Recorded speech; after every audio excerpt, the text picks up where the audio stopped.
বৌমা, তোমার লজ্জা করছে না? তুমি এই দোকানের সামনে রাস্তার ওপর তুমি দাঁড়িয়ে সিগারেট খাচ্ছ, তোমার লজ্জা করছে না একটু?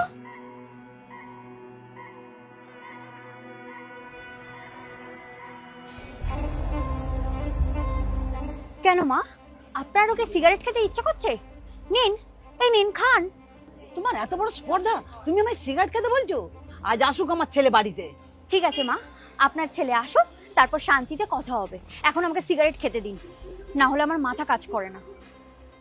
ছি ছি বৌমা, ছি। তুই বাড়ি এসেছিস বাবু? তুই জানিস তোর বউ আজ কি করেছে? আবার কি হলো মা? আমি এইমাত্র অফিস থেকে ফিরলাম, একটু পরে কথা বলি। পরে কথা বলার সময় নয়। তোর বউ রাস্তায় দাঁড়িয়ে সকলের সামনে সিগারেট খেয়েছে। আমি বারণ করা সত্ত্বেও আমার সামনে দাঁড়িয়ে সিগারেট খাচ্ছে। কি বলছো কি তুমি? মা ঠিকই বলেছে।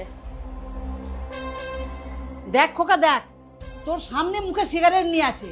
কত বড় সাহস একবার দেখ। পায়েল, তুমি সিগারেট খাচ্ছ? ব্যাস, ওখান থেকে আর এক পাও এগিয়ে আসবে না। হ্যাঁ, আমি সিগারেট খেয়েছি, তো তাতে সমস্যা কোথায়? বৌমা, তুমি একটা মেয়ে, দুদিন পরে তুমি সন্তানের জন্ম দেবে। ওই সিগারেটের ধোঁয়াটা তোমার পেটে যাবে, তা থেকে তো অনেক সমস্যা তৈরি হবে। বাহ বাবা বাবা বাহ! আমরা বাড়ির বউ, আমরা একটা মেয়ে, আর আমরা সন্তানের জন্ম দেব বলে আমরা স্মোকিং করতে পারবো না, ড্রিঙ্ক করতে পারবো না। হ্যাঁ, এই সিগারেটটা খেলে অনেক ক্ষতি হতে পারে, কিন্তু সেই ক্ষতিটা কি শুধু মেয়েদেরই হবে? ছেলেদের হয় না? কি কি বলতে চাইছো কি তুমি? আচ্ছা মা, আপনি যখন আমাকে সিগারেট খেতে দেখলেন তখন এসে আমার গালে একটা থাপ্পড় মারলেন, কিন্তু আপনার ছেলে যখন বাড়িতে বসে বসে দিনের পর দিন সিগারেট খেতে থাকে তখন আপনার ছেলেকে এসে তো কিচ্ছু বলেন না। কেন মা? এসব তুমি কি বলছো পায়েল?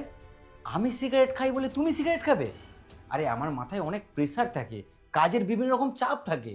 তা বলে তুমি সিগারেট খাবে? তোমাদের ছেলেদের তো একটা বাহানার দরকার, তাই তো? একটা সিগারেট খেলে কতটা ক্ষতি হতে পারে তুমি জানো? সেটা ছেলে হোক বা একটা মেয়ে। একটা ছেলে যেরকম রক্ত মাংস দিয়ে তৈরি, একটা মেয়েও সেরকম রক্ত মাংস দিয়েই তৈরি। তাই আমি সিগারেট খেলে আমার যতটা ক্ষতি হবে ঠিক ততটাই তোমারও ক্ষতি হবে। দীর্ঘ কত বছর ধরে আমি তোমাকে বলে যাচ্ছি তুমি এই সিগারেট খাওয়াটা বন্ধ করো। আমরা সন্তান নেওয়ার জন্য প্রস্তুতি নিচ্ছি, কিন্তু তুমি তুমি তো আমার কোনো কথাই মাথায় নিচ্ছ না। একটা সন্তান জন্ম দিতে হলে মা বাবা দুজনকেই সুস্থ থাকতে হয়। শুধু এই নয় যে আমার গর্ভে সন্তান আসবে বলে আমাকেই সুস্থ থাকতে হবে। আর তুমি তুমি যা খুশি